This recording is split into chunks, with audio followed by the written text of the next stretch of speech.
Aš nesugalvojau, ką sakyti. Sveiki. Žodžiu, šiandien Vilniui rugsėjo 20 diena. Tiksliau visam pasauliu taip. Bet ne esmė. Esmė yra tame, kad šiandien pas mus vyksta labai faina tautų mugė, kurioje aš nusipirkau va šituos dailiuosius batelius. Pirmas pliusas.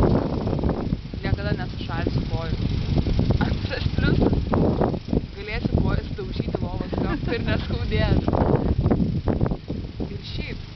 Stilingi dar labai. Galėsiu pažaisti su katinu arba peržint šunį ir atkišt kojas.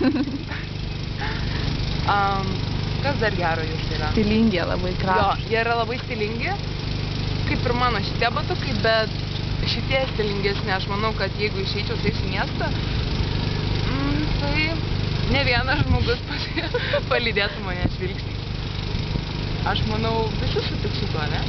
Žinau. Super. Tai va, ką apie jūs dar pasakyti? Antras.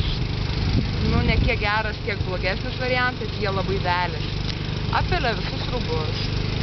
Bet kai pasižiūri į jų visus, tai pasidaro gera, kad jokia žiema nebus. Nulis baisumo. Tai va, žinokit, kas matys šitą video ir kas nebuvo Vilniui šitą dieną, kas nematė bobų vasaros, šios skaidrios saulės ir tiek daug žmonių Gedimino prospekte, kiek jūs praleidot tik pagalvos. Tai va, gana mano šitam video.